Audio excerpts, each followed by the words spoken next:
ప్రభునందు ప్రియమైన క్రైస్తవ సహోదరి సహోదరులందరికీ కూడా లోక రక్షకుడు మన ప్రభు అయిన యేసుక్రీస్తు నామం పేరట ఫెయిత్ బ్యాప్టిస్ట్ చర్చ్ బిచ్చిపల్లి సంఘపక్షంగా మీ అందరికీ వందనాలు తెలియజేస్తున్నాను.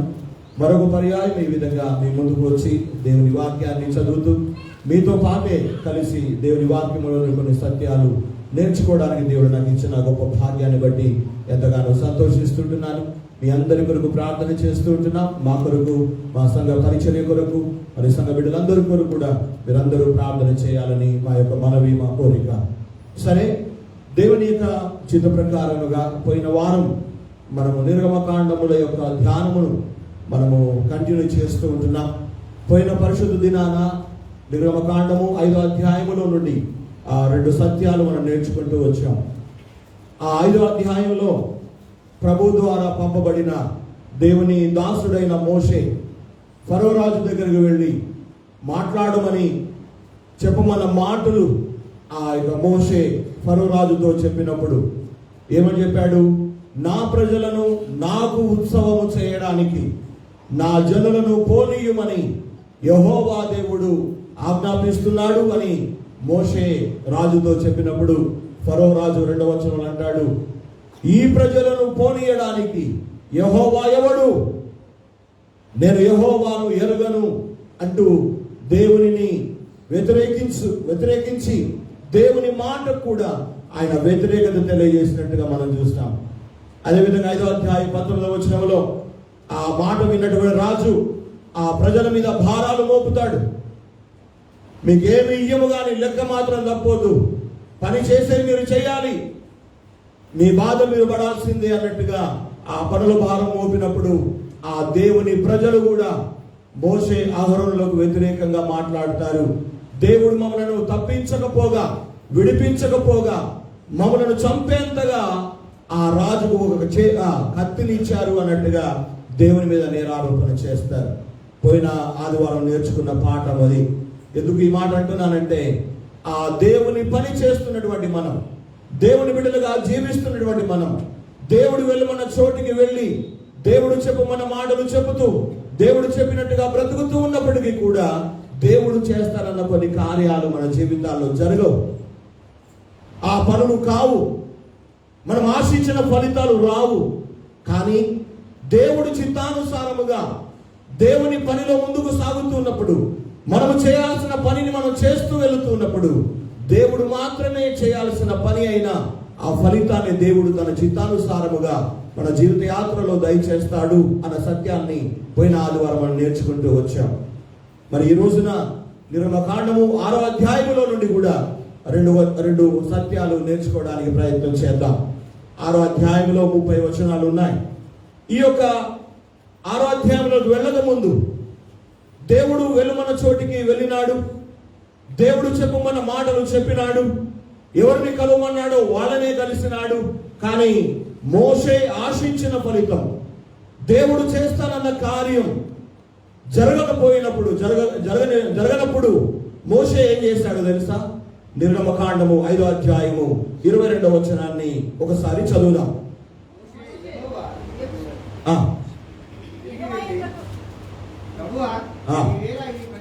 ప్రభువా, నీ వేళ ఈ ప్రజలకు కీడు చేసితివి, నన్నేల పంపితివి,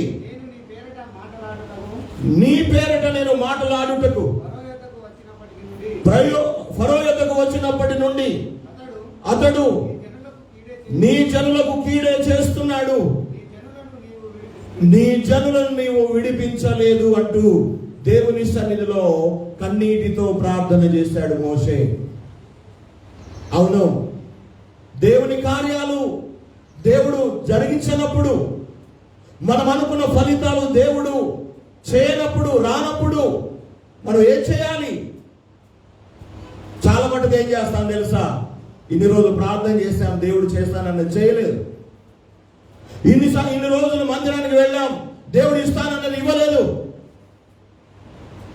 దేవుని కొరకు ఎంతగానో మేము బ్రతికాం, మేము అనుకున్నది కాలేదు అని చెప్పేసి మనము దేవునికి దూరం అవుతాం, దేవుని సన్నిధికి దూరం అవుతాం, దేవుని ప్రార్థన చేయకుండా ఆపేస్తాం, మందిరానికి వెళ్లకుండా ఆగుతాం, దేవుడు చెప్పిన పనులు కూడా చేయకుండా మనల్ని మనం ఆపుకుంటూ ఉంటాం. కానీ మోషే అలా చేయలేదు. ఏం చేశాడు? మళ్ళా దేవుని సన్నిధికి వెళ్ళాడు, మళ్ళీ మోకాలు వేశాడు, దేవునికి ప్రార్థన చేస్తున్నాడు. ఇదిగో నన్ను పంపమన్నావు, వెళ్ళమన్నావు, నేను వచ్చాను, కలవమన్నావు, కలిశాను, చెప్పమన్నావు, చెప్పాను, కానీ నీవు చేస్తానన్న కార్యం జరగలేదు. నీవు నీ ప్రజలను బాధ పెడుతున్నావు, నీ ప్రజలను విడిపించలేదు. ఈ ఫరో రాజు కూడా నీ జనులకు కీడే చేస్తా ఉన్నాడు. అసలు నన్ను ఎందుకు పంపించావు? నన్ను పంపిన ఉద్దేశం ఏమిటి? ఆ ఉద్దేశం ఎందుకు నువ్వు నెరవేర్చడం లేదు అంటూ దేవుని సన్నిధిలో ప్రార్థన చేశాడు. ఆ ప్రార్థన విన్నటువంటి దేవుడు ఏం చేశాడు? 6వ అధ్యాయం 1 నుండి 8 వచనాల వరకు ఉన్న భాగాన్ని గనక మనం కొన్ని వచనాలు చదువుతూ వెళ్ళినట్టయితే దేవుడు అద్భుతమైన రీతిలో ఆ ప్రార్థన చేసినటువంటి మోషేను ఎంతగానో ఆదరిస్తూ వచ్చాడు, ఎంతగానో ధైర్యపరుస్తూ వచ్చాడు.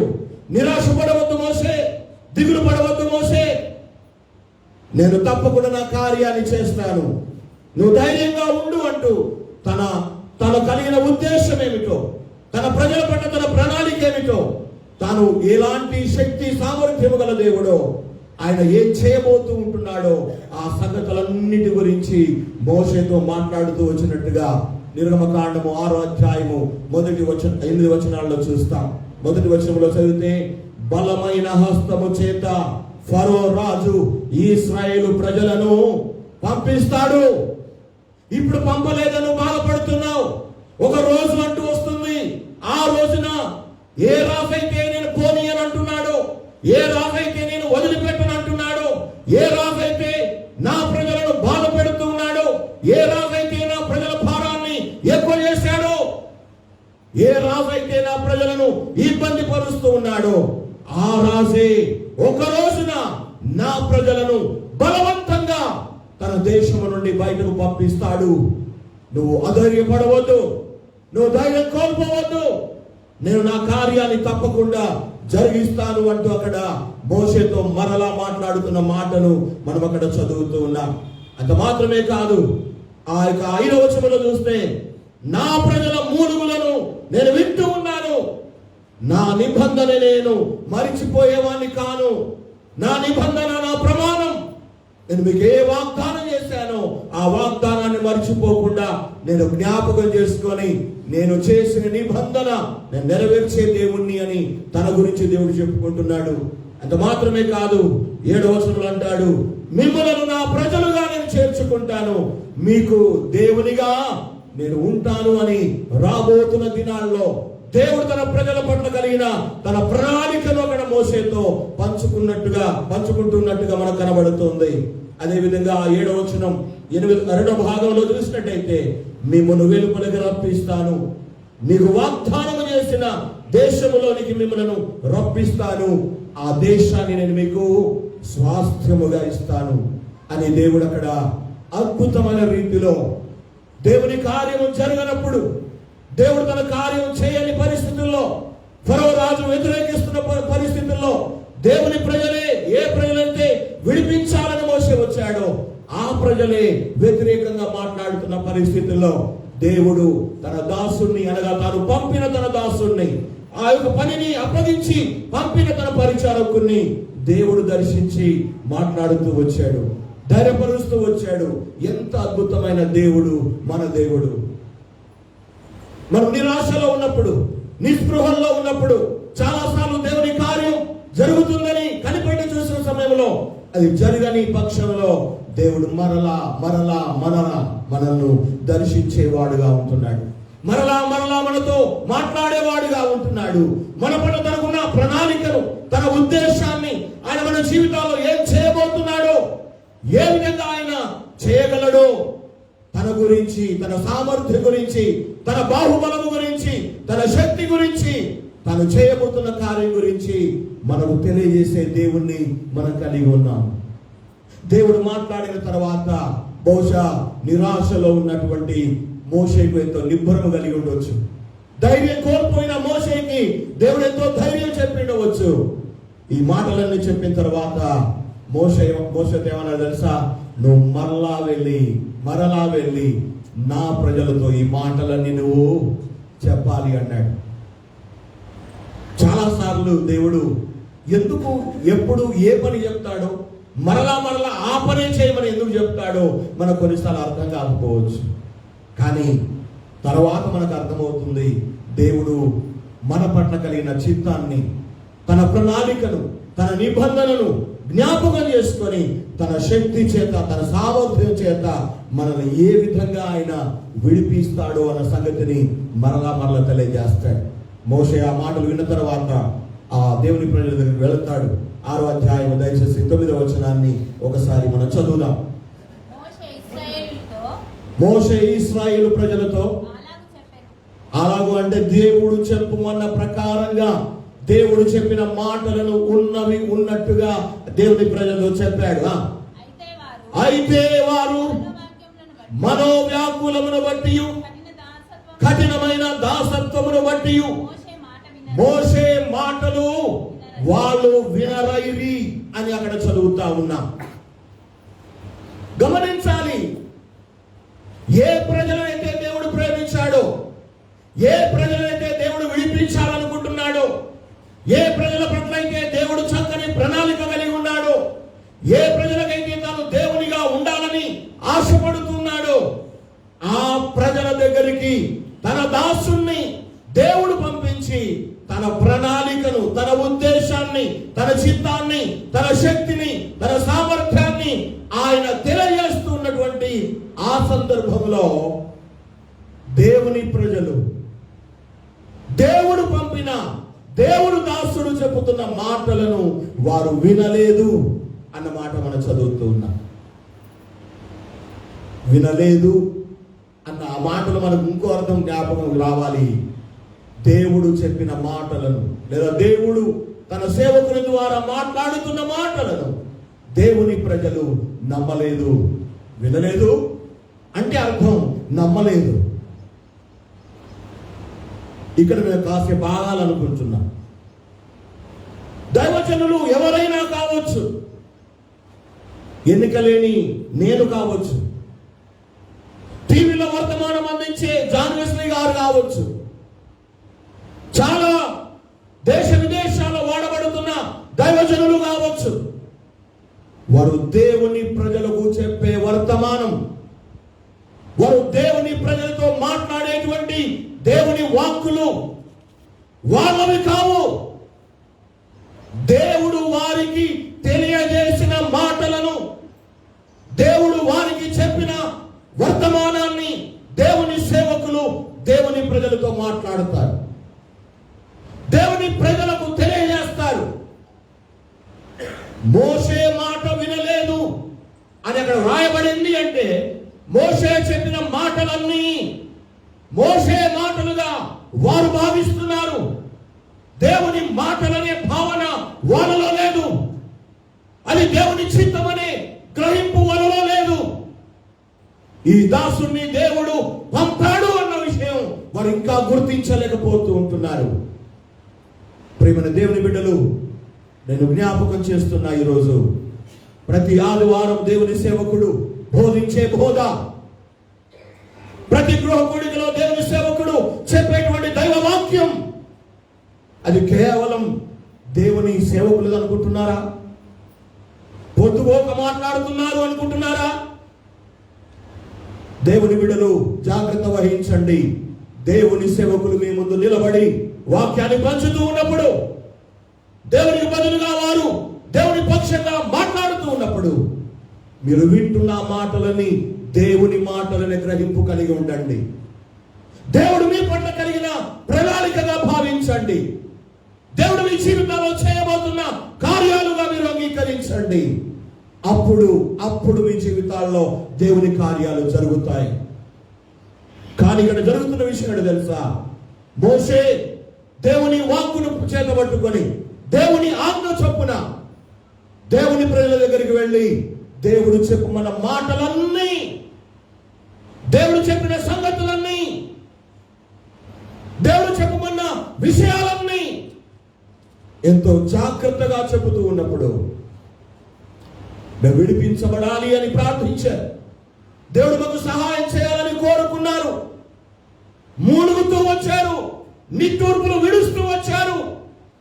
భయంకరమైన దాసత్వంలో వారు కూరుకుపోయి దేవునికి మొరపెట్టారు.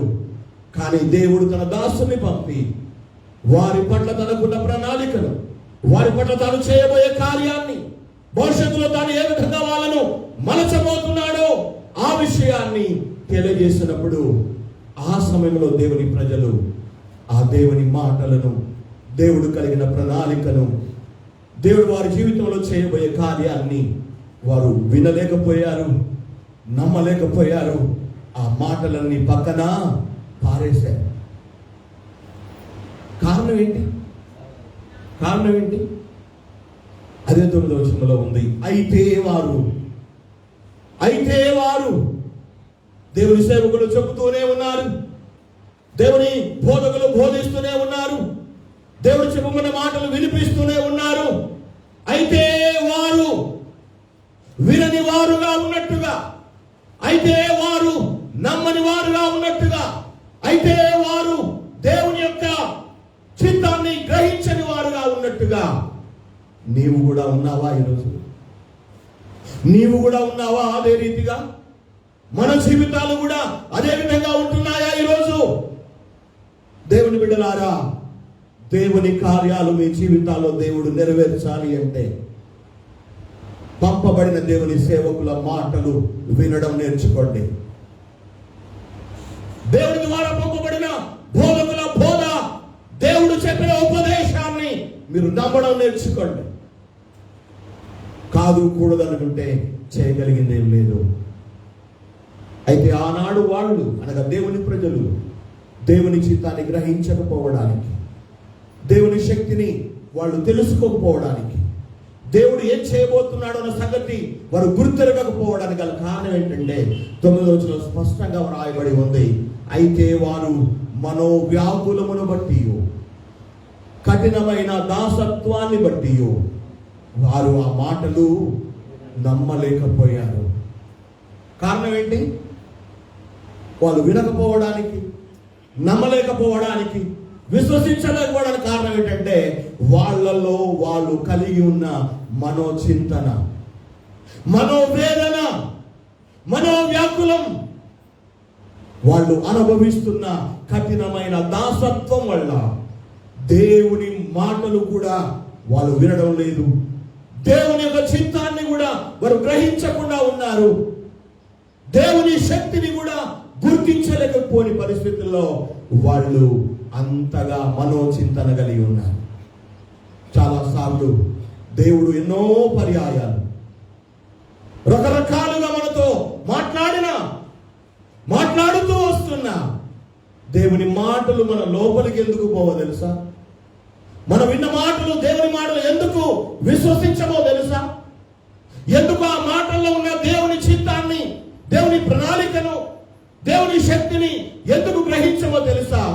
ఆ మాటల కంటే కూడా, దేవుని చిత్తము కంటే కూడా ఎక్కువగా మనలో మనోభారమును కలిగి ఉంటాం, చింత కలిగి ఉంటాం, వేదన ఉంటుంది. మనం అనుభవిస్తున్న సమస్యలు కూడా మన ముందు కళ్ళెదురుగా ఉంటాయి. నిజమే, మనోవ్యాకులము అంటే చింత, మనోవేదన, మనోభారం. నిజమే, మనలో మనము చింతపడుతున్నంత కాలం దేవుని చూడలేం. మనలో మనం చింతపడుతున్నంత కాలం దేవుని శక్తిని గ్రహించలేం. మనలో మనం మనోవ్యాకులం ఉన్నంత కాలం దేవుని యొక్క ఉద్దేశాన్ని మనం తెలుసుకోలేం. వాళ్ళు కలిగి ఉన్న మనోవ్యాకులమును బట్టి, అనుభవిస్తున్న కఠినమైన దాసత్వాన్ని బట్టి వారు దేవుని శక్తిని గ్రహించలేకపోయారు, దేవుని ప్రణాళిక తెలుసుకోలేకపోయారు, దేవుని ఉద్దేశాన్ని వారు గ్రహించలేని మందమతులైపోయినట్టుగా మనం చూస్తా ఉన్నాం. ఈ రోజుకి కూడా మనం చాలా సార్లు దేవుని శక్తి ఏమిటో, దేవుడు అంటే ఏం చేయగలుగుతాడో, తన చిత్తం ఏమిటో, తన ఉద్దేశం ఏమిటో, ఆయన ఏ విధంగా మనల్ని విడిపిస్తాడో, తప్పిస్తాడో మాట్లాడుతూ ఉన్నప్పటికీ కూడా గ్రహించలేని మందమతులుగా ఉండిపోతూ ఉన్నాం. కారణం ఏంటో తెలుసా? మనలో ఉన్నటువంటి మనోవేదన, మనోచింతన, మనం అనుభవిస్తున్న కఠినమైన ఆ యొక్క సమస్యలు, శోధనలు, భారములు మనం అనుభవిస్తున్నాము గనక ఇవన్నీ కూడా దేవుని శక్తిని గ్రహించలేని జీవితంలోనికి, దేవుని చిత్తాన్ని తెలుసుకోలేని ఒక మందమైన జీవితంలోనికి మన జీవితాలను నెట్టివేసే ప్రమాదం ఉంది. ఎన్ని వాగ్దానాలు ఇచ్చినా, ఎన్నిసార్లు దేవుడు మాట్లాడినా మనలో ఉన్నటువంటి ఆ చింత దేవునిని గుర్తించలేని గుడ్డితనములు మనకు కలగజేసే ప్రమాదం ఉంది. యేసు ప్రభు కూడా చెప్పాడు మత్తయి సువార్త 6:31 చదువుతారు ఒకసారి.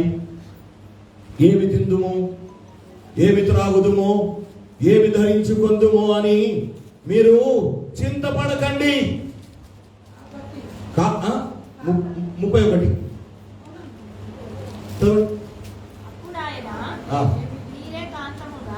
6:31 కాబట్టి ఏమి తిందుమో, ఏమి ధరించుకుందుమో.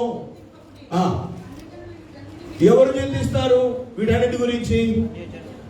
అన్యజనులు. అన్యజనులు అంటే దేవుని ఎరుగని వారు, దేవుని చిత్తాన్ని గ్రహించని వారు, దేవుని శక్తిని తెలుసుకోలేని వారు వీటన్నిటి గురించి ఆలోచన చేస్తారు, చింతపడతారు. మీరు మాత్రం చింతపడద్దు. మీరు మనోవ్యాకులం చెంది ఉండొద్దు. లోపల కుమిలిపోవద్దు.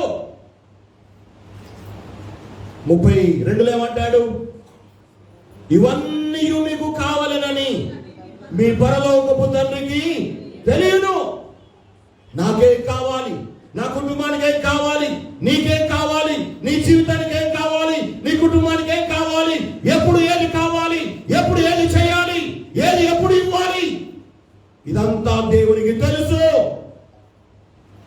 కానీ అన్ని తెలిసిన దేవుడు మాట్లాడినప్పుడు మాత్రం ఆ దేవుని మనం గ్రహించం, ఆ దేవుని విశ్వసించం, ఆ దేవుని మాటలు నమ్మం, ఆ దేవుని మాటలు వినం. కానీ మన మట్టుకు మనం ఆ చింత, మనోవేదన, మనోవ్యాకులము, ఈ యొక్క కఠినమైన సమస్యల చేత కృంగిపోతూ ఉంటాము తప్ప ఇవన్నీ తెలిసిన దేవుడు నా దేవుడు, ఇవన్నీ ఇవ్వగలిగిన దేవుడు నా దేవుడు, ఇవన్నీ చేయగలిగిన దేవుడు నా దేవుడు అని ఆ దేవుని వైపు చూసే ఆ యొక్క గొప్ప విశ్వాసం మనలో మనం కలిగి ఉండము. అందుకంటాడు 33లో, కాబట్టి మొదట ఆయన రాజ్యమును, నీతిని మీరు వెతకండి, అవన్నీ తర్వాత మీకు ఇవ్వబడతాయి. మన జీవితాల్లో కూడా ఎంతకాలం నువ్వు మనోచింతన కలిగి ఉంటావో, ఎంతకాలం అనుభవిస్తున్న కష్టాలను చూస్తూ నలుగుతూ ఉంటావో, అంతకాలం నువ్వు దేవుని తెలుసుకోలేవు, దేవుని గుర్తించలేవు, దేవుని ఎరగలేవు. ఈ రోజున ప్రియ విశ్వాసి, ప్రియ దేవుని బిడ్డ, దేవుడు ఈ రోజున నీతో మాట్లాడుతున్నాడు, నీ జీవితంతో మాట్లాడుతున్నాడు. బాబు బాగులేడు అని చెబుతూనే చెప్పింది, అన్నం తింటలేడు అని చెప్పింది. అదొక సమస్యే, అదొక మనోచింతనే. నా పిల్లల పెళ్లిళ్ళు ఎప్పుడు అవుతాయి అనేది అదొక మనోచింతనే. ఆలోచన చేయొద్దు అని చెప్పట్లేదు, చింతించొద్దు అని చెప్తున్నాను. మనోవ్యాకులము కలిగి ఉండొద్దు అని దేవుడు మాట్లాడుతున్నాడు. అయితే వారు తమ మనోవ్యాకులమును బట్టి, కఠినమైన దాసత్వాన్ని బట్టి మోషే ద్వారా దేవుడు సెలవిచ్చిన మాటలు వారు వినలేదు, నమ్మలేదు. 1 కొరింథీ పత్రిక 7:32లో మొదటి భాగం చదవండి. అక్కడ దేవుడు ఏం మాట్లాడుతున్నాడు, మనం ఎలా ఉండాలని కోరుతున్నాడు దేవుడు. 7:32 చాలమ్మా. మనం ఎలా ఉండాలని కోరుతున్నాడు. ఆడు పౌలు రాశాడు అనుకోండి, దేవుడు ఒకవేళ కోరితే మనం ఎట్లా ఉండాలని కోరుతున్నాడు, మీరు చింతలేని వారై ఉండాలని కోరుతున్నాను. ఈ మాటలు చెప్తున్న నాకు చింత ఉంది. ఏదో కొన్ని విషయాలు, ఏదో ఒకదానికి 2 విషయాలు ఉంటాయి. చింతలేని వాళ్ళు ఉంటారు ఎవరైనా. కొందరు అంటారు చింతాకంత చింత కూడా లేదేమిరా అంటారు కొంతమంది. ఎంతట చింతాకు ఎంత ఉంటుంది, గింతేమంటారు. చింతాకైనా చింత కూడా లేకుండా ఉన్నావు అని అంటారు. చింతలేనుడు ఎవడైనా ఉన్నాడా భూమి మీద? అందరూ చింత కలిగిన వాళ్ళే. అందరికీ చింతలు ఉన్నాయి, అందరికీ మనోవ్యాకులం ఉంది, అందరికీ బాధలు ఉన్నాయి, అనుభవిస్తున్నాము కూడా. కానీ దేవుడు అంటున్నాడు, మీరు చింత లేని వారై ఉండాలని కోరుతున్నా. Is it possible? అది సాధ్యమేనా? చింత లేని వారై ఉండుట సాధ్యమా? సాధ్యం కాదయ్య గారు అంటారా? అది కుదరదయ్య గారు అంటారా? సాధ్యము కాని పనులు దేవుడు ఏం చేయడు, చెప్పడు. మీరు చింత లేని వారై ఉండాలని నేను కోరుతున్నా. ఏ చింత కలిగి ఉన్నావు? ఒకసారి సునంద నంబర్ ఫోన్ చేసి మాట్లాడండి, ఆమె ఎంత చింత కలిగి ఉందో మీకు తెలుస్తుంది. నేను చాలాసార్లు చెప్తాను, ఒకసారి పని కట్టుకొని టైం తీసుకొని గవర్నమెంట్ హాస్పిటల్ పోయి అన్ని ఫ్లోర్లు తిరిగి రండి. మనం ఎంత బాగున్నామో తెలుస్తుంది, మనం ఎంత చక్కగా ఉన్నామో అర్థమవుతుంది. కానీ దేవుడు అంటున్నాడు, దేవుని దాసులు ద్వారా దేవుడు తెలియజేసిన మాటలు నువ్వు విని నమ్మాలి.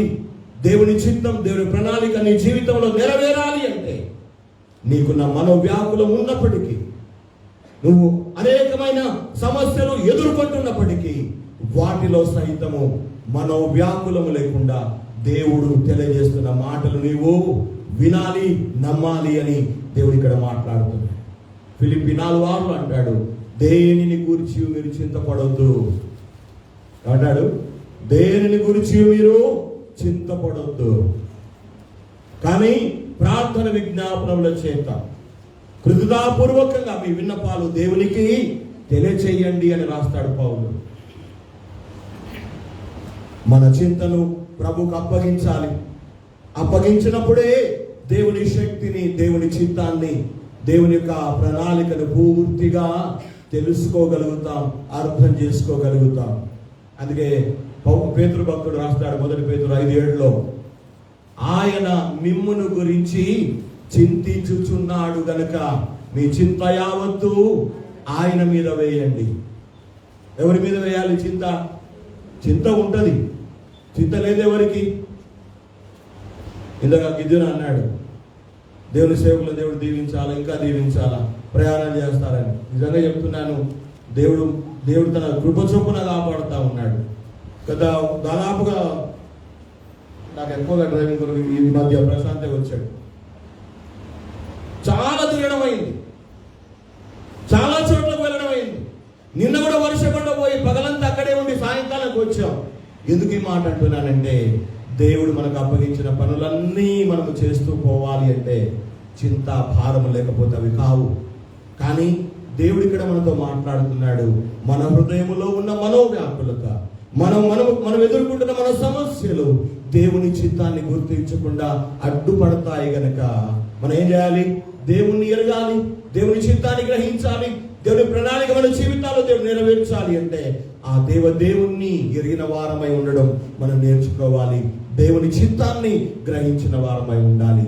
ఆ గ్రహింపు రావాలి అంటే మన కొరకు చింతపడే ఆ దేవుని మీద మన చింత యావత్తు వేసేయాలి. మా ఎదురు చెప్పేవాడు బాగా ఈ యొక్క ఉదాహరణ. ఒక ఇంగ్లీష్ దొర, తెల్ల దొర అంట, కారు వేసుకుని పోతా ఉన్నాడట. పోతా ఉంటే ఎండలో దారి పక్కన ఒక ముసలామె ఇంత ఒక మూట నెత్తి మీద పెట్టుకుని పోతుందట, కష్టపడుతూ. ఎందుకో జాలేసిందట ఆ యొక్క దొరకి. ఆమె దగ్గర కారు ఆపి, అమ్మ లోపల కూర్చొని సీట్లో అన్నాడంట. అబ్బా ఎంత పుణ్యాత్ముడు, ఎండలు వచ్చిండని చెప్పి గబగబా కార్లో కూర్చుందట. కాస్త దూరం పోయిన తర్వాత ఎందుకో నడిపిస్తున్న ఆ దొర వెనుక కూర్చుండట కార్లో. నెత్తి మీద మూట అట్లకి పెట్టుకొని కూర్చుందట ఆ అమ్మ. ఈయన ఆశ్చర్యపోయాడట, ఏమి ముసలం ఇట్లా చేసిందని. ఏందమ్మా కార్లో కూర్చోబెట్టుకున్నాను, కష్టపడిపోతున్నావు, నీకు బాధ అవుతుంది, భారం ఉందని ఎక్కించుకున్నా, నెత్తి మీద పెట్టుకున్నావు ఏందమ్మా అంటే, పోండి దొర, నేనే కూర్చుంటే కారుకు భారం, మళ్ళీ ఈ ముళ్ళు కూడా పెట్టాలా అన్నదట. మనం కూడా ఏం చేస్తాం? మన చింత యావత్తు ఆయన మీద వేయకుండా, మన మనోవ్యాకులాన్ని ఆయన మీద మోపకుండా, ఆ భారాన్ని, ఆ చింతను, ఆ మనోవ్యాకులాన్ని మన నెత్తి మీదే పెట్టుకొని మోస్తా ఉంటాం కదా. ఈరోజు నేను అంటూ ఉన్నా, దేవుడు, నీ దేవుడు నీతో మాట్లాడుతున్నాడు. నీ పట్ల, నీ కుటుంబం పట్ల, మన పట్ల, మన సంఘ పరిచర్య పట్ల దేవుడు తనకు అయిన ప్రణాళిక నెరవేర్చాలి అంటే ఆ ప్రణాళిక ఏంటో నువ్వు తెలుసుకోవాలా వద్దా? నువ్వు గ్రహించాలా వద్దా? అది గ్రహించాలి అంటే ఏం కావాలి? మన మనోవ్యాకులము నుండి మనం ఎదుర్కొంటున్న, అనుభవిస్తున్న ఆ దాసత్వము అవన్నీ పక్కన పెట్టి మనము దేవుని వైపు చూడడానికి నేర్చుకోవాలి. అందుకే కీర్తన 55:22 ఒక మాట రాయబడి ఉంది. చదువుతారా? కీర్తన 55:22. నీ భారము యెహోవా మీద మోపుము. మనం ఆదుకునేది ఎవరు? ఆదరించేది ఎవరు? విడిపించేది ఎవరు? తప్పించేది ఎవరు? దేవుడే. కానీ ఎప్పుడు మన భారమును ఆయన మీద మోపాలి. We have to leave our burdens upon God. దేవుని పైన మన యొక్క భారములను, మన మనోవ్యాకులమును, మన సమస్యలను, మన చింత యావత్తును ఆయన మీద వదిలివేయవలసిన వారమై ఉన్నాం. కానీ అయితే వారు ఎవరు? అయితే వారు అంటే ఎవరు? వాళ్ళు దేవుని ప్రజలు, దేవుని ద్వారా ప్రేమించబడిన ప్రజలు, దేవుని ద్వారా విడుదల చేయబడాలి అనుకుంటున్న ప్రజలు దేవునిని, దేవుని శక్తిని, దేవుని చిత్తాన్ని, దేవుని ప్రణాళికను వారు గుర్తించలేకపోయారు. కారణం ఏంటంటే వారు కలిగి ఉన్న మనోవ్యాకులం, వారు కలిగి ఉన్నటువంటి కఠినమైన సమస్యలు, దాసత్వం. రెండవదిగా ఇంకో మాట చెప్పి ముగిస్తాను. మొన్ననే ఫేస్బుక్లో ఒక మాట చూసా. చింతలు లేనోడట సంతలో అయినా నిశ్చింతగా పడుకోగలడట. అర్థమైందా? చింతలు లేనోడట సంతలో అయినా నిశ్చింతగా నిద్రపోతాడట. సాధ్యమా? అర్థమైందా? సంత అంటే ఏంటి? సంత అంగడి. అంగడిలో నిద్రపోయే అవకాశం ఉంటుందా? నడిచే వాళ్ళు నడుస్తూ ఉంటారు, ఉరికే వాళ్ళు ఉరుకుతూ ఉంటారు, అరిసే వాళ్ళు అరుస్తూ ఉంటారు, కొనే వాళ్ళు కొంటా ఉంటారు, అమ్మే వాళ్ళు అమ్ముతూ ఉంటారు. ఉల్లిగడ్డలు 100కి 5 కిలోలు రండి అండి కదా. మనం నేను ఆటో పెట్టుకొని తిరుగుతూ ఉన్నాడు. ఉల్లిపాయలు అమ్మేవాడు, ఎల్లిపాయలు అమ్మేవాడు, పాలకూర అమ్మేటోడు ఉంటాడు. ఓహో, అంగడి అంటే అంగడే. కానీ చింతలు లేని వాడు సంతలో అయినా నిశ్చింతగా నిద్రపోగలుగుతాడు. కారణం తెలుసా? చింత లేదు. అందుకని చాలాసార్లు చెప్తా, ఫకీర్ గారిని అడగండి. క్యారా ఫకీర్ అంటే బేఫికీర్ అంటాడు. ఫకీర్ని అడగండి, క్యారే ఫకీర్ అంటే బేఫికర్. ఆకలి తడుపుకుంటాడు, నిద్ర వస్తే నిద్రపోతాడు, దాహం అయితే నీళ్ళు అడుకొని తాగుతాడు. మనకి ఏం ఫికర్ మరి? ఈ రోజున ఇది నేనంటూ ఉన్నా ఈ లోకమే శాశ్వతం కాదు. దేవుడు మన ఈ లోకములో నుండి వాగ్దానం చేయబడిన దేశానికి మనల్ని తీసుకువెళ్ళాలి అన్న ప్రణాళిక కలిగి ఉన్నాడు, ఆలోచన కలిగి ఉన్నాడు. మనమంతా ఆయన ప్రజలమై ఉండాలని, ఆయన మన దేవునిగా ఉండాలని ఆయన ఆశపడుతూ ఉన్నాడు. ఇవన్నీ దేవుని జీవితంలో జరిగించాలి అంటే రేపేం ఆడుకుందాం, ఎల్లుండి ఏం తిందాం, ఎల్లుండి పెళ్ళి ఏం కట్టుకొని పోదాం కదా, ఏం ధరించుకుందాం, ఏమంటారు ఇవి హ్యాంగింగ్సా, లిప్టిక్లు, కలర్లు, ఏం అన్నీ ఆ టైంకి వస్తాయి. అసలు ఇవి ముఖ్యమా? ముఖ్యమే. కానీ పరిస్థితులను బట్టి. నేను మొన్న నాకు ఒక షర్ట్ ఇచ్చారు, కొత్త షర్టే, ఇది టైట్ అయింది, ఎక్కడో ఇట్లా అన్నట్టున్నా, కుట్లని పోయినాయి, అట్లా వేసుకొని తిరిగి చూసిన వాళ్ళు ఏమనుకున్నారు, అయ్యగారు అంగులు లేవనుకున్నారా మరి ఏమన్నా? అది తప్పేదేముంది? నాకైతే కనబడలా. ఎందుకు ఈ మాట అంటున్నానంటే, ఈ లోకంలో నువ్వేమై ఉన్నావో అవసరంలా, కానీ దేవుడు నీ పట్ల ఎలాంటి ఆలోచన ప్రణాళిక కలిగి ఉన్నాడో అది ప్రాముఖ్యమైనది. రెండవదిగా ఈ 6వ అధ్యాయం నిర్గమకాండంలో దేవుని శక్తిని, దేవుని ప్రణాళికను అర్థం చేసుకోకపోవడానికి, గుర్తించకపోవడానికి గల రెండవ కారణం కూడా మనం చూద్దాం. సరే, అది 6వ అధ్యాయం 10 నుండి 12 వరకు చదవండి. ఇది దేవుని ప్రజల సంగతి అయిపోయింది. మరియు యెహోవా మోషేతో మళ్ళా మాట్లాడుతున్నాడు. నువ్వు లోపలికి పో, ఐగుప్తు రాజైన ఫరోతో మళ్ళీ ఫరో దగ్గర నిలబడు, ఇశ్రాయేలీయులకు తన దేశం నుండి వెలుపలికి పోనీయవలెనని అతనితో చెప్పమని. అప్పుడు మోషే చిత్తగించుము, ఇశ్రాయేలీయులే నా మాట వినలేదు, మాట మాంద్యము గలవాడనగు నా మాట ఫరో ఎలా వింటాడు అన్న ప్రశ్న దేవునికి వేశాడు. ప్రజలతో మాట్లాడాడు.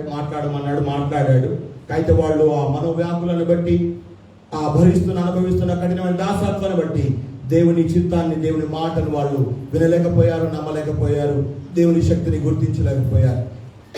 రెండవదిగా ఇక్కడ మోసే జీవితాన్ని మళ్ళీ చూస్తున్నా.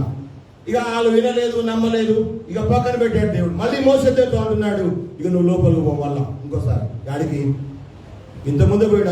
ఐదో అధ్యాయంలో పోయాడు, ఫరో దగ్గరికి పోయాడు, ఫరో ముందు నిలబడ్డాడు, దేవుడు చెప్పమన్న సంగతి చెప్పేశాడు, నువ్వు పంపించాల్సిందే అన్నాడు. ఏం మాట్లాడుతున్నారా బాబు నువ్వు? దేవుడు ఎవడు? ఆ దేవుడు నాకు తెలియదు, ఎందుకు పంపించాలి? మీరు వచ్చేంత ఆ మాట మాట్లాడుకుంటూ పని చేసే వాళ్ళను పని చేయకుండా ఆపుతున్నారు, మీరు వెళ్ళిపోండి అని చెప్పి వెళ్ళగొట్టేశాడు. కానీ ఇప్పుడు దేవుడు ఏమంటున్నాడు మళ్ళీ 6వ అధ్యాయంలో, నువ్వు మళ్ళీ లోపలికి పో, మళ్ళీ రాజు దగ్గరికి పో, మళ్ళీ ఫరో ముందు నిలబడు, మళ్ళీ చెప్పు ఏంటి? ఇదిగో యెహోవా దేవుడు తన జనుల పట్ల ఇలాంటి ఉద్దేశాన్ని, ఇలాంటి చిత్తాన్ని, ఇలాంటి ప్రణాళికను కలిగి ఉన్నాడు అని చెప్పు. మోషే దంగైపోయాడు.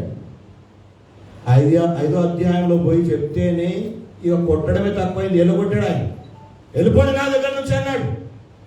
మళ్ళా పోతే ఊరుకుంటాడా రాజు ఫరో? మళ్ళా అదే చెప్పిన మాటనే మళ్ళా చెప్తే ఊరుకుంటాడా? కొత్త చెప్తే వింటాడేమో, కానీ దేవుడు మళ్ళా అదే చెప్తున్నాడు. అరే అప్పుడప్పుడు నేను చేసిన ప్రసంగం దగ్గర డేట్ వేసుకుంటాను. డేట్ వేసుకొని ఎక్కడ చేశానో కూడా రాసుకుంటాను. ఎందుకంటే మళ్ళా అన్న చేస్తే ఈయన ప్రసంగాలు మళ్ళీ అదే చేసిండు అంటారేమో. కానీ ఒకటే బైబిల్లో కలిగి చేయాలి, అదే వచ్చిన జర చిక్కు. దేవుని దయ వలన, దేవుని మహాకృప వలన చిన్న పరిచర్య, దేవుడు నాకు ఇచ్చిన చిన్న భారం, 36 సంవత్సరాలుగా దేవుని పక్షంగా మాట్లాడే గొప్ప భాగ్యం దేవుడు నాకు ఇచ్చాడు. 36 సంవత్సరాలు అయిపోయింది, ఇంకా నేర్చుకుంటున్నాను, ఇంకా దేవుడు మాటలు నేర్చుకుంటున్నాను, ఇంకా దేవుడు ఏం చెప్పమన్నాడో నేర్చుకుంటున్నాను. ఎందుకు ఈ మాటలు అంటున్నానంటే, దేవుడు చెప్పమన్నది చెప్పాలి. ఎన్నిసార్లు చెప్పమంటే అన్నిసార్లు చెప్పాలి. ఎక్కడ చెప్పమంటే అక్కడే చెప్పాలి. మోసే అనుకున్నాడు, ఇక బాగోలేదు ఇది. నువ్వు ఏ ప్రజలనైతే ప్రేమించావో, ఏ జనాంగానైతే విడిపించాలనుకుంటున్నావో, ఎవరికైతే దేవునిగా ఉండాలనుకుంటున్నావో, ఎవరికైతే వాగ్దాన దేశాన్ని వాగ్దానం చేశావో, వాళ్ళే నీ మాటలు నమ్మలేదు, వాళ్ళే నీ మాటలు వినలేదు. ఏదో నత్యుణ్ణి తడబడుకుంటూ మాట్లాడతాను, ఒక్కోసారి ఏదో మాట్లాడబోయి ఇంకో మాట మాట్లాడుతూ ఉంటాను. మళ్ళా పోయి చెప్తే రాజు ఫరో వింటాడా? రాజైన ఫరో వింటాడా? ఇది మోషేలో ఉన్నటువంటి ఒక సంశయం, ఒక సందేహం, మోషేలో ఉన్న ఒక బలహీనత. ఇది అంటే దేవుని శక్తిని, మన పట్ల దేవుడు కలిగిన ప్రణాళికలను, మన పట్ల దేవుడు చేయబోతున్న దేవుని చిత్తాన్ని గ్రహించలేకపోవడానికి గల రెండవ కారణం ఏంటో తెలుసా? నీలో నీవు కలిగి ఉన్న బలహీనత, నీకు తెలిసిన బలహీనత. మన బలం ఎంతో మనకు తెలుసు, మన బలహీనత ఏంటో కూడా మనకు బాగా తెలుసా తెలియదా? చెప్పరే. మీ బలం ఎంతో మీకు తెలుసు, మీ బలహీనత ఏమిటో కూడా మీకు తెలిసి ఉండాలి. నేను చూపుకు బాగానే ఉన్నా, నలుగురు ఊరికి వస్తే నాకు కుక్కర షాపు దొరుకుతా, అది నా బలహీనత. మోషే ఇక్కడ దేవుడు ఆ మొదటి 8 వచనాల్లో మాట్లాడుతూ వచ్చిన మాటలు, ఆ కన్వర్జేషన్, ఆ మాటల ద్వారా తను ఎంత ధైర్యం పొందాడు, ఎంత నిబ్బరాన్ని పొందుకున్నాడు, దేవుని ప్రజల దగ్గరికి ఎంత నింపాదిగా వెళ్ళి ధైర్యంతో మాటలని చెప్పాడో, మళ్ళీ ఇంకొకసారి రాజు దగ్గరికి పోమంటే మోషే పోవడానికి వెనుకాడుతున్నాడు, సంశయపడుతున్నాడు, సందేహపడుతున్నాడు. ఈ నత్తోడు మాట, ఈ యొక్క మాట్లాడడం చేత గాని ఈ మోషే మాట మళ్ళా ఇంకొకసారి రాజు ఫరో వింటాడా వినడా? ఫరోతో మాట్లాడడానికి తన బలహీనత అడ్డు వస్తుంది, తనలో ఉన్న లోపం అడ్డు వస్తుంది, తనలో ఉన్నటువంటి ఆ యొక్క వీక్నెస్ బట్టి ఆయన దేవుడు నిజంగా ఈ కార్యాన్ని చేస్తాడో చేయడో, నేను పోకపోతేనే బాగుండేమో అన్నంత దిగజారిపోయినటువంటి ఆ పరిస్థితిలో మోషేతో ఆ మాట మాట్లాడిస్తుంది మోషే గారి బలహీనత. ప్రియదేవుని బిడ్డ, నీ బలహీనత ఏమిటో నీకు తెలుసు కావచ్చు, కానీ నీ బలహీనతను ఎరిగిన దేవుడు నిన్నే వెళ్ళమంటున్నాడు. ఎందుకో తెలుసా? నీవే ఆ పని చేయాలని ఆశపడుతున్నాడు. ఎందుకో తెలుసా? నువ్వు తప్ప ఆ పని చేయడానికి దేవునికి ఇంకెవరు లేరు. మన బలహీనులమే, బలవంతులం కాదు. పూర్తిగా గ్రహించిన వారం కాదు, కానీ దేవునికి మనం కావాలి. ఈ రోజున నీ బలహీనతలన్నీ పక్కన పెట్టి, నీ బలహీనతలన్నీ పక్కన పారేసి, ప్రభువా నువ్వు ఎన్నిసార్లు పోమన్నా అన్నిసార్లు పోతాను. ఈ రెండోసారి మాత్రమే కాదు, మోషే చాలాసార్లు పోవాల్సి వచ్చింది రాజు దగ్గరికి కదా. రాను దినాలు నేర్చుకుంటాం మనం. మాటికి పోవాల్సి వచ్చింది, 10 సార్లు పోవాల్సి వచ్చింది, పంపించేదాకా పోవాల్సి వచ్చింది. ఎందుకు ఈ మాట అంటున్నానంటే, రెండోసారిగా నిలబడిపోయాడు మోషే. మనం కూడా ఏం చేస్తాం తెలుసా? మనకున్న బలహీనత బట్టి దగ్గరైపోతాం. ఇక నాతో కాదు, నేను పోలేను, నేను చేయలేను, నాకున్న ఈ బలహీనత నన్ను పోనీయడం లేదు అన్నంతగా కృంగిపోతా ఉంటాం. ఇర్మియాను దేవుడు పిలిచినప్పుడు కూడా ఇర్మియా ఏమన్నాడు? ఇర్మియా గ్రంథం 1వ అధ్యాయం దయచేసి 6వ వచనం చదువుతారా? 5వ వచనము 6వ వచనం చదవండి.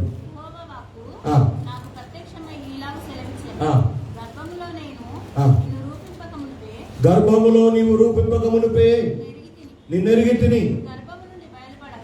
గర్భము నుండి బయలుపడక ముందే నేను నిన్ను ప్రతిష్ఠించాను, జనములకు ప్రవక్తగా నిన్ను నియమించాను. 6వ వచనం. అందుకు అయ్యో ప్రభువా యెహోవా, చింతగించుము, నేను బాలుడనే, మాట్లాడుటకు నాకు శక్తి చాలదు అంటూ ఇర్మియా దేవుని సన్నిధిలో ఏడుస్తున్నాడు. దేవుడు అంటున్నాడు, నీ తల్లి గర్భములో రూపుదిద్దుకోకముందే నిన్ను నేను ఎరిగాను, గుర్తించాను, జనములో ప్రవక్తగా నిన్ను ఏర్పరచుకున్నాను. ఇంకా కింది వచనం చదివితే, నేను నిన్ను పంపే వారి దగ్గరకు వెళ్ళాలి, నేను చెప్పమన్న మాటని వాళ్ళతో చెప్పాలి అని అన్నప్పుడు 6వ వచనం అంటున్నాడు, అయ్యో ప్రభువా చింతగించు, నేను బాలుణ్ణి, చిన్నదాన్ని, మాట్లాడడానికి కూడా నాకు శక్తి లేదు.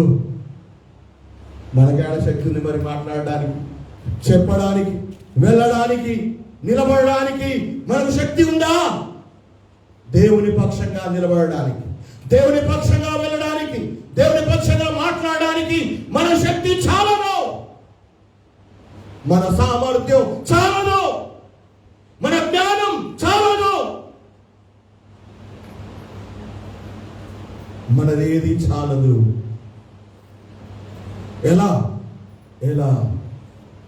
ఏం చేద్దాం మరి? నేను బాలుడనే, చిన్నవాణ్ణే, నీ మాటలు చెప్పాలంటే నాకు బలము చాలదయ్యా, నీ పక్షంగా నిలబడాలంటే నా బలము సరిపోదయ్యా, నీ పరిచర్య చేయాలంటే నాకున్న శక్తి సరిపోదయ్యా. 8వ వచనంలో దేవుడు అంటున్నాడు ఇర్మియాతో, 1:8 ఇర్మియా, వారికి భయపడకుము, నేను విడిపించుటకు నేను నీకు తోడై ఉన్నాను. ఇదే యెహోవా వాక్కు. ఆనాడు ఇర్మియాతో మాట్లాడిన మాట బహుశా మోషేతో కూడా ఉండొచ్చు. నిన్ను నిలబెట్టడానికి, నువ్వు వెళ్ళడానికి, నువ్వు మాట్లాడడానికి నేను నీకు తోడై ఉంటాను, నీకు తోడుగా ఉంటాను. నువ్వు వెళ్ళు, నువ్వు వెళ్ళు. నువ్వు వెళ్ళగలిగితే నీ బలముతో కాదు, నీ శక్తితో కాదు, మన సామర్థ్యంతో కాదు, మన జ్ఞానంతో కాదు, దేవుడు పంపుతున్న ఆ బలముతో, దేవుడు పంపుతున్న ఆ జ్ఞానముతో, దేవుడిచ్చిన ఆ శక్తితో మనం వెళ్ళగలిగితే దేవుడు విడిపిస్తాడు, దేవుడు విడుదల చేస్తాడు, దేవుడు తప్పిస్తాడు, దేవుడు తన కార్యాలు జరిగిస్తాడు. కానీ మన బలహీనతను పట్టుకొని మనం ఏం చేస్తాం? వెళ్ళడానికి సిద్ధం కాము, నిలబడడానికి సిద్ధపడము, చెప్పడానికి కూడా సిద్ధపడము. దేవుని శక్తిని గుర్తించలేకపోవడానికి, దేవుని ప్రణాళిక అర్థం చేసుకోలేకపోవడానికి, దేవుడు మన పట్ల కలిగిన ప్రణాళికను గుర్తించకపోవడానికి గల కారణం ఏంటంటే మన మనోచింతన, మనం పడుతున్న ఇబ్బందులు మొదటి కారణం. దేవుని యొక్క శక్తిని గుర్తించకపోవడానికి గల రెండవ కారణం ఏంటంటే మనకు తెలిసి ఉన్న మన బలహీనతలు, మనకు తెలిసి ఉన్న మన బలహీనతలు.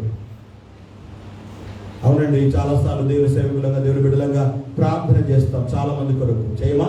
చేస్తాం.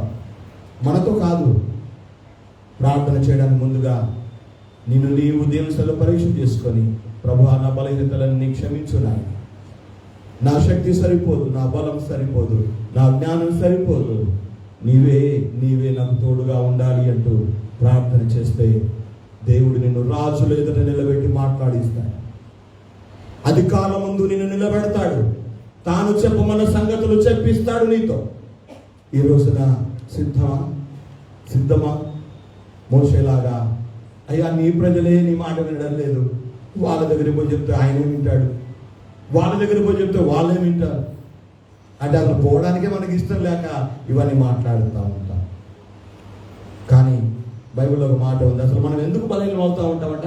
ఎందుకు బలహీనం చెందుతూ ఉంటాం? ఎందుకు బలం లేని వారం అవుతూ ఉంటాం? మత్తయి సువార్త 22:29 చదువుతారు ఒకసారి. మత్తయి సువార్త 22:29 యేసు ప్రభు అంటున్నాడు, అందుకు యేసు లేఖనములను గాని దేవుని శక్తిని గాని ఎరుగక మీరు పొరబడుతున్నారు.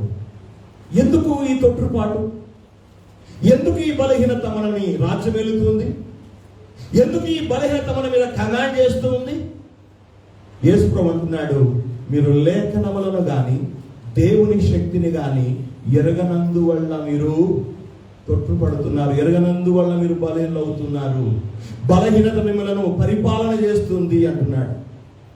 దేవుని లేఖనములను, దేవుని శక్తిని ఎరిగిన వారమైతే మనం ఈ పొరపాటు చేయం మోసేలా.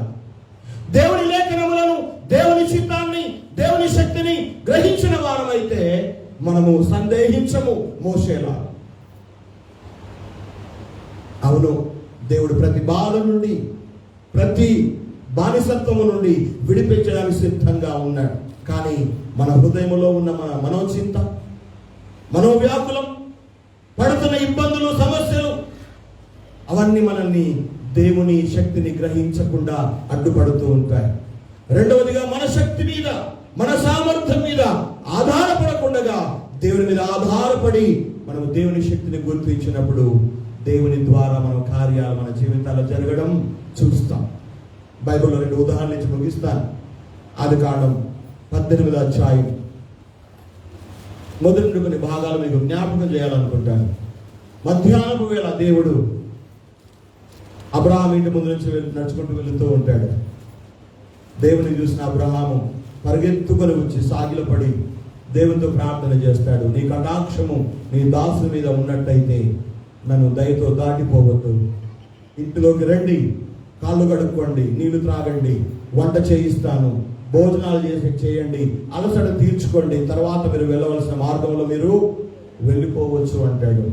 ఆ విధంగా దేవుడు అబ్రహాముతో మాట్లాడుతూ 10వ వచనం వచ్చేసరికి నీ భార్య శారా ఎక్కడ ఉంది అని అడుగుతాడు. అబ్రహాం అంటాడు, గుడారంలో ఉంది ప్రభువా అంటాడు. దేవుడు అంటున్నాడు అక్కడ 10వ వచనంలో, వచ్చే సంవత్సరం ఈ కాలానికి నీ భార్య కౌగిట నీకు కుమారుడు ఉంటాడు అని దేవుడు అక్కడ అబ్రహాముతో మాట్లాడగానే ఆ మాట విన్న శారా ఆ లోపల ఉన్న ఆ ఇంట్లో గుడారంలోనే పకపక నవ్వేస్తుంది. ఆ సంగతి తిరిగిన దేవుడు శారా నవ్వింది అంటాడు. శారా అంటది నేను నవ్వలేదు అంటది. అయితే ఆ శారా అన్న మాటలు ఒక్కసారి మనం చదువుదాం. 10-11 చదువుతారా?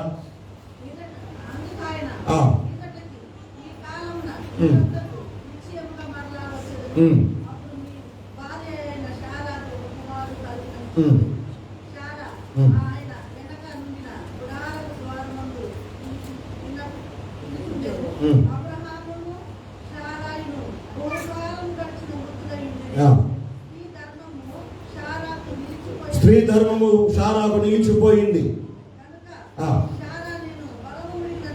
నేను బలము ఉడిగిన దానను,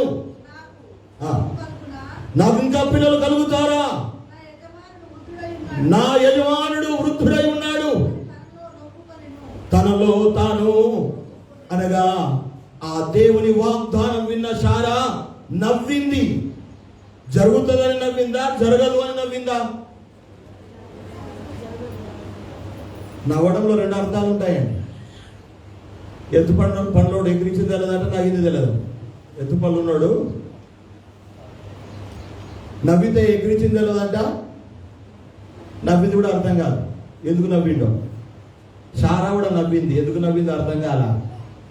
కానీ దేవుడు తన వాగ్దానాన్ని వినిపిస్తూ ఉన్నా, తాను చేయబోయే కార్యాన్ని తెలియజేస్తూ ఉన్నా, తాను శక్తి ఏమిటో ఆయన భయపరుస్తూ ఉన్నా, శారా అంటుంది బలము ఉడిగిపోయిన దానను, స్త్రీ ధర్మము నిలిచిపోయిన దాన్ని 90 సంవత్సరాలు నా మీద వచ్చేసాయి, నేను ఇంకా కొడుకును అంటానా? మా సారు కూడా ముసలోడు అయిపోయాడు, ఇప్పుడు పిల్లలు కలడం ఏంటి అని దేవుని వాగ్దానానికి విరుద్ధంగా, దేవుని శక్తికి విరోధంగా, తనలో ఉన్న తన బలహీనతను చూసి, తనలో ఉన్న చింతను చూసి, దేవుని వాగ్దానము, దేవుని మాట నెరవేరదు అంటూ ఆమె పకపక నవ్వింది. మనం కూడా అలాంటి వాళ్ళు మనం చూసుకుంటూ ఇప్పుడేమైతుంది ఈ కార్యం, ఈ పనులు అయితే ఇది జరుగుతుందా, దేవుడు చేస్తాడా అనుకుంటాం. కానీ అబ్రహాం గురించి రాయబడిన మాట కూడా చూద్దాం రండి.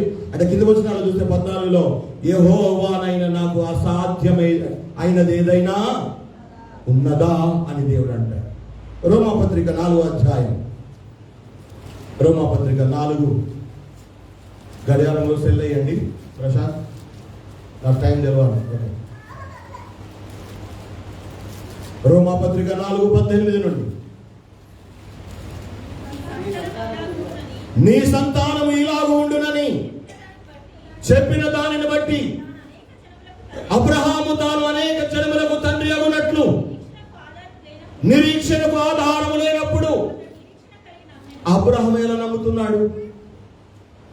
నువ్వు అనేక జనములకు తండ్రి అవుతావు అని దేవుడు వాగ్దానం ఇచ్చాడు, మాట సెలవిచ్చాడు. ఆ మాటను నమ్మినటువంటి అబ్రహాము తాను అనేక జనములకు తండ్రి అవునట్లుగా నిరీక్షణకు ఆధారము లేనప్పుడు ఆయన నిరీక్షణ కలిగి దేవుని నమ్మినాడు, దేవుని శక్తిని నమ్మినాడు, దేవుని వాగ్దానాన్ని గుర్తించినాడు. అంటే అబ్రహాము తెలియదా తను చూసుకునే ముసలోడు అని? అబ్రహాము తెలియదా? శారా కింద వచ్చిన చూడండి, శారా గర్భము మృత తుల్యమైనట్టును తన శరీరం కూడా మృత తుల్యమైనట్టును ఆయన తెలుసుకొని ఉన్నవాడైనప్పటికీ ఏమంటాడు అక్కడ? వాగ్దానము చేసిన వాడు ఆ వాగ్దానమును నెరవేర్చగల సమర్థుడని రూఢిగా విశ్వసించి, గమనించండి దేవుని శక్తి, దేవుని సామర్థ్యం, దేవుని చిత్తం, దేవుని ప్రణాళిక గుర్తించాలి, తెలుసుకోవాలి అంటే ఇక్కడ మనం 2 రకాల మనుషులను చూస్తా ఉన్నాం.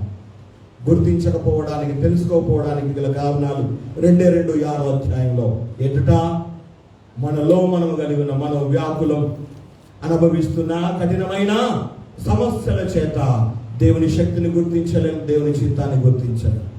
రెండవదిగా మనలో ఉన్న బలహీనతలను మనం ఫోకస్ చేసుకున్నప్పుడు, లేదా వాటినే మనము హైలైట్ చేసినప్పుడు దేవుని శక్తిని గుర్తించడం అసాధ్యం. దేవుని ప్రణాళికను అర్థం చేసుకోవడం అసాధ్యం. ఇక్కడ ఇద్దరిని మనం చూస్తా ఉన్నాం. ఈ రోజున వీళ్ళలో ఎవరిలాగా ఉన్నాం? ఆనాటి ప్రజలలాగా ఉన్నావా? ఆనాటి మోషేలాగా ఉన్నావా? లేదా అబ్రహాములాగా నీ జీవితాన్ని నిలబెట్టుకోవడానికి ఆశపడుతున్నావా? ఏం చేద్దాం? ఆయన మాట ఇచ్చాడు, నేను మిమ్మల్ని అనాథులుగా విడువను, నేను మరలా వచ్చి మిమ్మల్ని తీసుకొని వెళతాను. అందుకొరకే యేసయ్య వచ్చింది లోకానికి. అందుకొరకే మన నిమిత్తమై చనిపోయాడు, సమాధి చేయబడ్డాడు, తిరిగి లేచాడు. ఈనాడు ఆ దేవుని ప్రణాళిక నీ పట్ల ఉన్న ఉద్దేశం తెలుసుకొని లోకంలో నమ్మకంగా ముందుకు బ్రతకాలి, సాగాలి అంటే ఒక అబ్రహాములాగా నీ జీవితాన్ని కట్టుకొని నిలబెట్టుకో. మనో వ్యాకులం ఉంటుంది, పక్కన పెట్టు. సమస్యలు ఎదుర్కొంటావు, పక్కన పెట్టు. నీ బలహీనతలు నీకు తెలుసు, పక్కన పెట్టు. దేవుని వైపు చూడు, దేవుని వాగ్దానాన్ని చూడు, దేవుని మాట చూడు, దేవుని ప్రణాళిక నువ్వు తెలుసుకో, గుర్తించు. ధైర్యంగా ముందుకు సాగిపో. దేవుడు నీ జీవితంలో తన కార్యాలు తప్పకుండా నెరవేరుస్తాడు, తన నామాన్ని మహిమపరుచుకుంటాడు. అటువంటి కృప, అటువంటి జీవితం, అటువంటి అనుభవం ఈ మాటలు వింటున్న మనందరికీ ఆ ఆదరణకర్త అయిన దేవుడు మనకు దయచేయాలని కోరుకుంటూ నా మాటలు ముగిస్తున్న దేవుడి మాటలు మన వెనికిడిలో దీవించి ఆశీర్వదించును గాక. ఆమేన్.